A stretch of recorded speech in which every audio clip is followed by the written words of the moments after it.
May bago ngayon yung Tempra. Ang bago po nila ngayon na product is Tempra Bliss. Ito pong Tempra Bliss ay may generic name na paracetamol. Ito po ay tablet po siya na dinidissolve sa water. 14s and adults, ibig sabihin 13 years old pataas. Ito po ay easy to swallow, fast absorption, and fast fever relief action. Kasi nga, i-dissolve nyo na lang siya sa water. Dapat yung water, 1 glass of water or 150 ml or kaya naman 200 ml ang pag-dissolve nito sa water.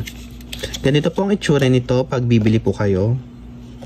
Bali may SRP lang to na 8.50 pesos, mga drugstore. Tempra Bliss. Analgesic and antipyretic. Analgesic meaning para ma-relieve yung pain, and antipyretic is to reduce the fever.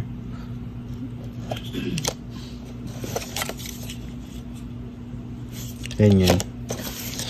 Bali meron po itong flavor na orange flavor. Kung familiar kayo sa mga Berocca, ganyan, parang ganito rin po yung lasa nito.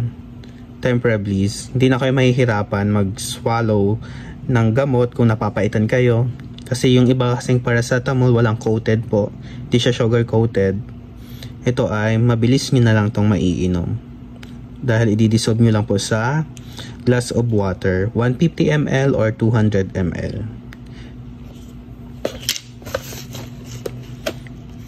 Pag bibili kayo nito, mabibili nyo po ito over the counter medicine. Kahit wala po kayong reseta na mula sa doktor, pwede nyo po itong mabili. Itong Tempra Bliss. Ang pag-take po nito is 3 to 4 times daily or as needed. Ibig sabihin every 8 hours ang interval nito pag magti-take po kayo ng Tempra Bliss.